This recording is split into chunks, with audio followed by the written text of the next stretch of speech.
अस्सलामुअलैकुम। तो भाई आज की वीडियो में पढ़ना है formation of beat due to interference of non coherent source. यानी अगर आसान अल्फाजों में कहूँ तो इस चीज़ की हम डेरिवेशन करेंगे। अब देखो ये जो बात लिखी हुई है ना, इसको रहने दो, इसको समझो।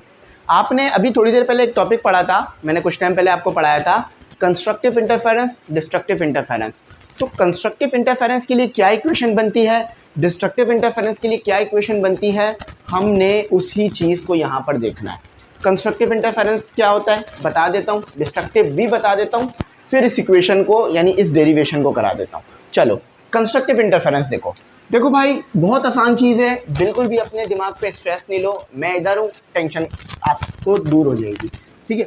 अच्छा ये देखो, ये हो गई आपके पास, क्या आ गई, ये आ गई आपके पास एक वेव। सब तो आपके पास एक साउंड वेव है, ये आ गई आपके पास क्या, ये आ गई आपके पास एक वेव जिसकी फ्रीक्वेंसी ले लेते हैं हम f1 है, ठीक है। फ्रीक्वेंसी आपको पता है एक सेकंड में कितने नंबर ऑफ साइकिल आ रहा है, ठीक है। अच्छा ये इसकी फ्रीक्वेंसी हो गई। तो यहाँ पर टाइम पीरियड क्या होगा, मतलब यहाँ पर एंगल क्या होगा, 0, ये टाइम का एक्सिस है, ठीक है, याद रखना। अच्छा यहाँ पर एंगल क्या होगा, π/2, ठीक है। और यहाँ पर एंगल क्या होगा, पाई, और यहाँ पर एंगल क्या होगा 3/2π, ठीक है। और यहाँ पर एंगल क्या होगा 2π। 2π का मतलब क्या है, वेव ने एक रेवोल्यूशन कंप्लीट कर लिया है, ठीक है, ये आपको पता है। ये क्या होता है, क्रस्ट, ये क्या होता है, ट्रफ। बात क्लियर है। अच्छा अब देखो, अब दूसरी वेव भी आ गई, दूसरी वेव भी नहीं रुकी, वो भी आ गई। अच्छा अब दूसरी वेव कहाँ से स्टार्ट हो रही है, यहाँ से स्टार्ट हो रही है। अब इसको इधर इधर लगा देते हैं, इसको इधर लगा देते हैं, ठीक है, इसको इधर लगा देते हैं। अच्छा इस वेव को मैं थोड़ा आगे भी ले जाता हूँ ताकि समझाने में आसानी हो जाए बात। चलो ये आपकी दूसरी वेव भी आ गई। अब दूसरी वेव शुरू हो रही है यहाँ से। दूसरी वेव कहाँ से शुरू हो रही है, यहाँ से शुरू कर लो या यहाँ से शुरू कर लो। अच्छा देखो वेव यहाँ से शुरू हो रही है, यानी ऐसे होगी आपके पास, ठीक है, ऐसे होगी। अच्छा अब ये एंगल क्या होगी आपके पास, 0, क्योंकि ये यहीं से शुरू हुई है, तो ये हो गया आपके पास 0। ये क्या हो गया आपके पास, ये हो गया आपके पास π/2, और ये वाला एंगल क्या हो गया, पाई। अब देखो अगर, और यहाँ पे 2π लगाना, ठीक है। अब देखो कंस्ट्रक्टिव इंटरफेरेंस क्या होगा, सबसे पहली कंडीशन याद रखो।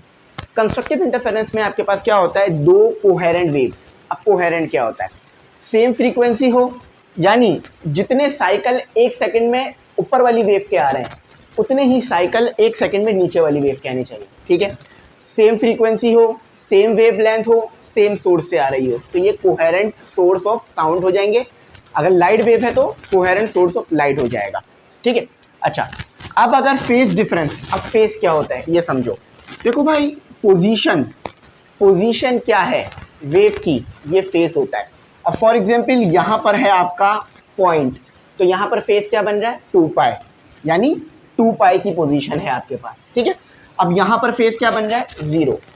अगर फेज डिफरेंस 2π का है तो आप देखोगे कि आपका ऊपर वाली वेव का क्रस्ट नीचे वाली वेव के क्रस्ट से मिलेगा, तो ये क्या हो जाएगा आपके पास, कंस्ट्रक्टिव इंटरफेरेंस। अब कंस्ट्रक्टिव इंटरफेरेंस होगा तो देखने के लिए कैसा मिलेगा, इस तरह से मिलेगा, एक बड़ी वेव जनरेट हो जाएगी, एक बड़ी वेव जनरेट हो जाएगी, एक बड़ी वेव।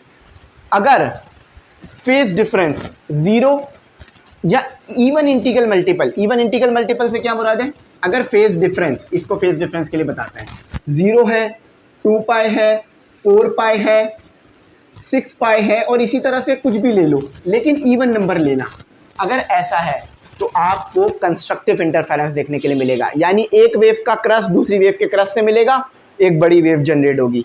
बात समझ में आई, जिंदगी भर नहीं भूलोगे, क्योंकि ये बात समझानी थी, क्योंकि वरना ये आपके सर पे से गुजर जानी थी अगर मैं ये नहीं समझाता। अब देखो ज़रा मेरी बात सुनो, इसको अपने पास उतार लो, नोट डाउन कर लो। अच्छा आप चाहो तो यहाँ से भी बना सकते हो, अगर यहाँ से बनाओगे तो फेज डिफरेंस कितना आएगा, फेज डिफरेंस कैसे निकालते हैं मैं बता देता हूँ। समझ लो ये आपके पास एक फाई है, ये थीटा हो गया, माइनस θ1 θ2, θ1 कितना है आपके पास, 5, θ1 है आपके पास 2π, और ये कितना है 0, तो देखो फेज डिफरेंस कितना आ रहा है 2π, यानी कंस्ट्रक्टिव इंटरफेरेंस, ठीक है। बात क्लियर है। चलो अब आओ ज़रा आगे, अब इसकी डेरिवेशन करते हैं, डायग्राम बना लेना, ठीक है।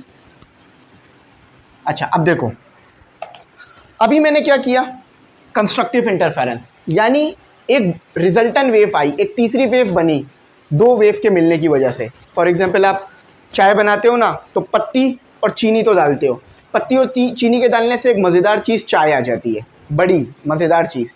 इसी तरह से आपके पास एक वेव थी, उसका एम्पलीट्यूड, ये रिजल्टेंट वेव है। ये कौन सी वेव है? रिजल्टेंट, वो जो तीसरी वाली वेव बनी थी। ये पहले वाली वेव का एम्पलीट्यूड, ये दूसरी वाली वेव का एम्पलीट्यूड।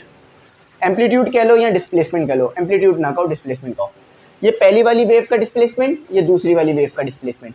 अब वेव इक्वेशन मुझे बताओ, वेव इक्वेशन, वेव इक्वेशन। अब ये सारी चीज़ें मैं बहुत ज़्यादा डिटेल में पढ़ा चुका हूँ। अगर आपको समझ नहीं आ रही है बात तो देखो, इसमें आपकी भी गलती नहीं है। इसमें वजह क्या है, शायद आपने पीछे के लेक्चर देखे ना हो, लेकिन अभी भी मैं सारी बातें डिटेल में बताता रहूँगा। अब वेव इक्वेशन क्या है? साइनोसाइडल होनी चाहिए, साइनोसॉइडल।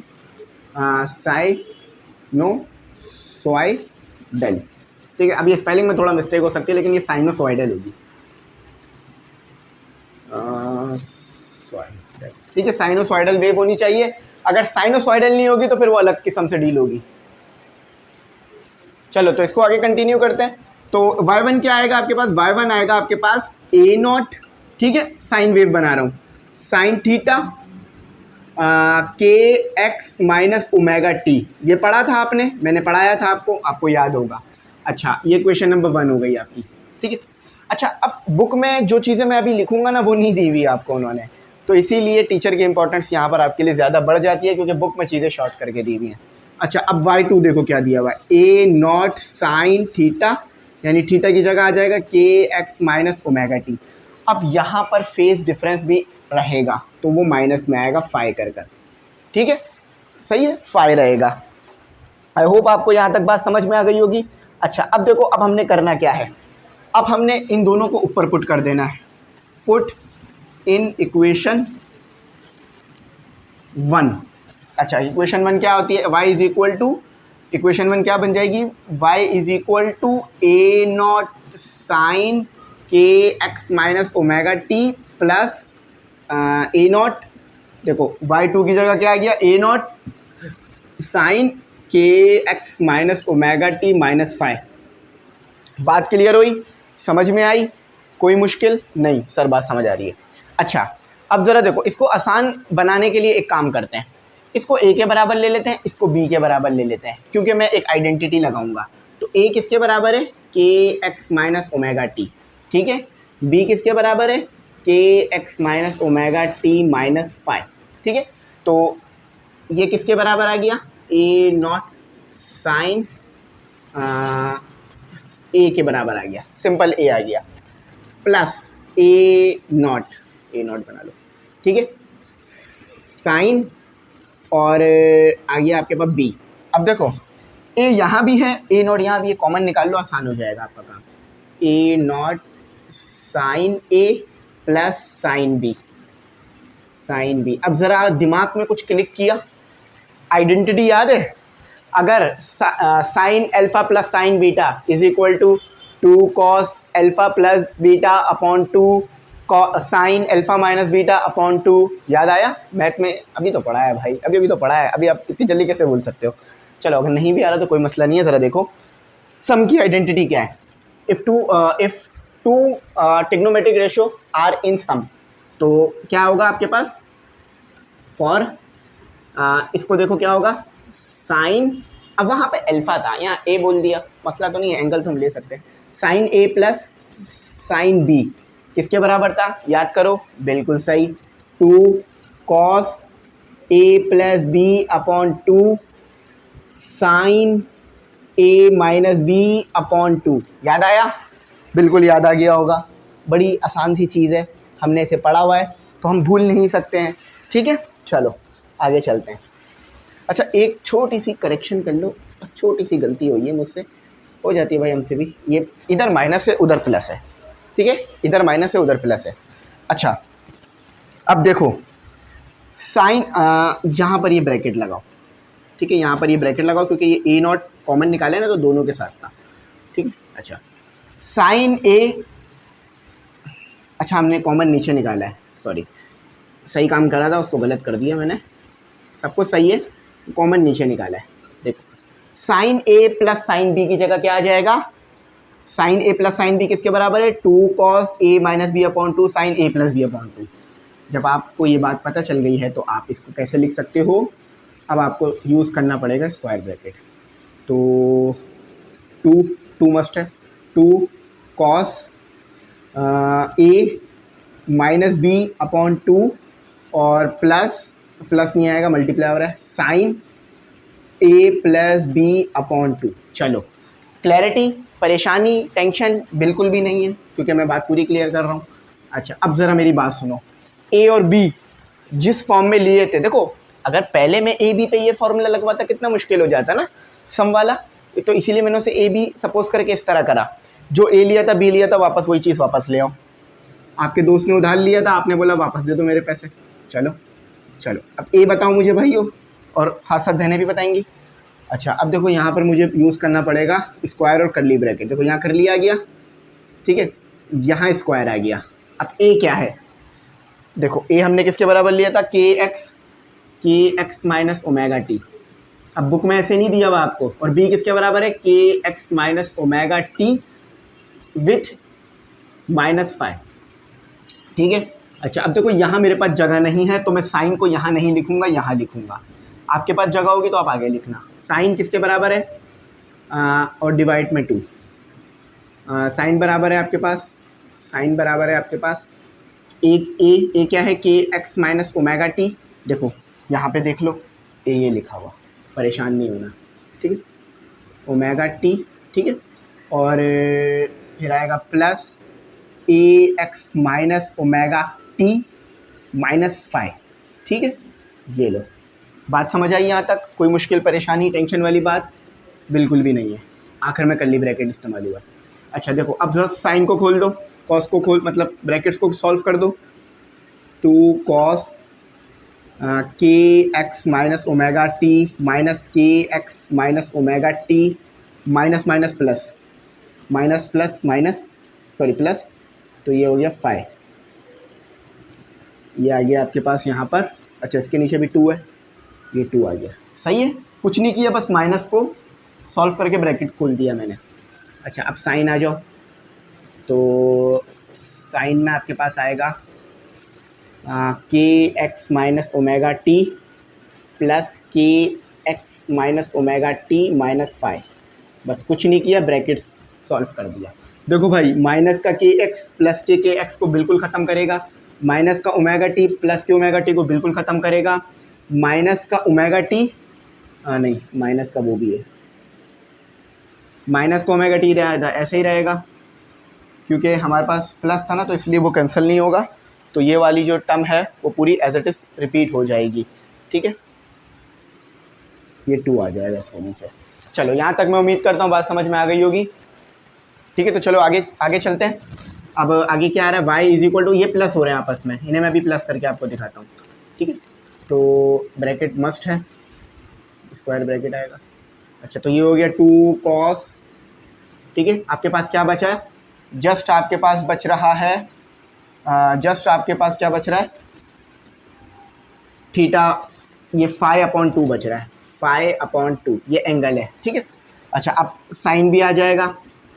साइन कैसे आएगा, साइन आएगा आपके पास 2, ठीक है, 2 आ रहा है आपके पास, 2 के एक्स, देखो ये भी प्लस का, ये भी प्लस का, माइनस का 2 के ओमेगा ओमेगा टी, ठीक है।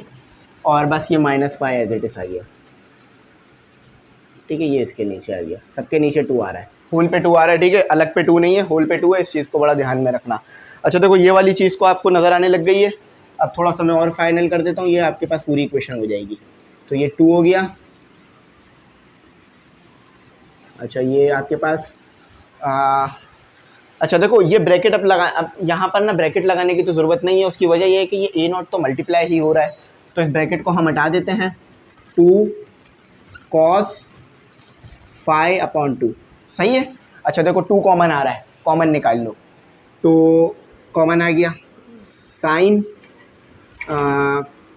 यहाँ पर क्या होगा, 2 कॉमन निकल गया, के X minus omega T common निकल गया, बात समझ आ गई, ठीक है। अच्छा देखो, अब ये इसके नीचे 2 है और इसके नीचे भी 2 ले लो।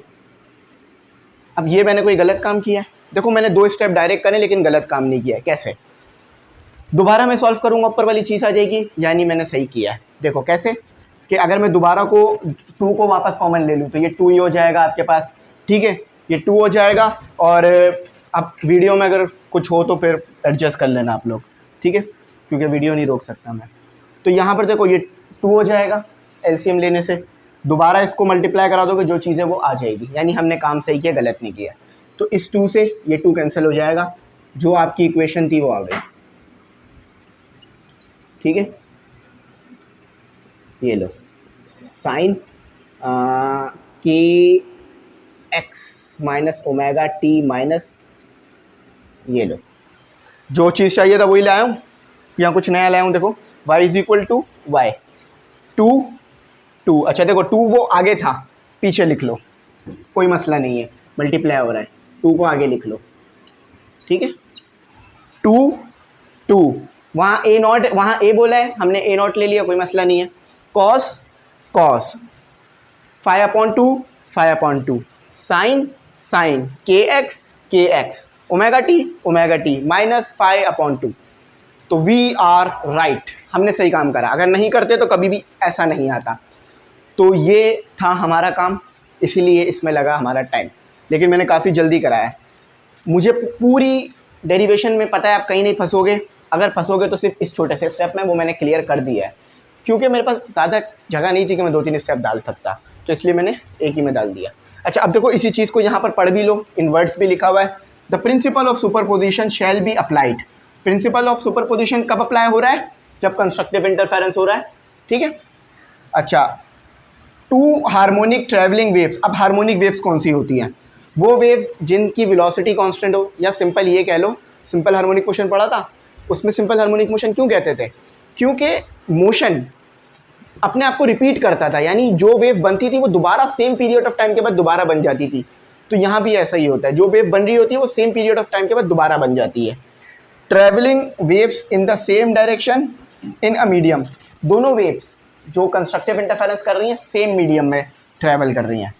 The 2 waves are travelling to the right with same. अच्छा दोनों राइट की तरफ मूव कर रही हैं, फ्रीक्वेंसी भी सेम है, दोनों वेव के एम्पलीट्यूड भी सेम थे और वेव लेंथ भी सेम थी। बस फ़र्क किस में था? फेज डिफरेंस में। फेज डिफरेंस में फ़र्क होने की वजह से ये पूरी डेरिवेशन आपके सामने करनी पड़ी, वरना ये नहीं करनी पड़ती। तो आई होप आपको बात समझ आ गई होगी। अगर ना आया हो तो पूछना, मैं ज़रूर गाइड करूँगा, इंशाल्लाह आपको बात समझ आ जाएगी। Thanks for watching. अल्लाह हाफिज़। अपनी कीमती दुआ में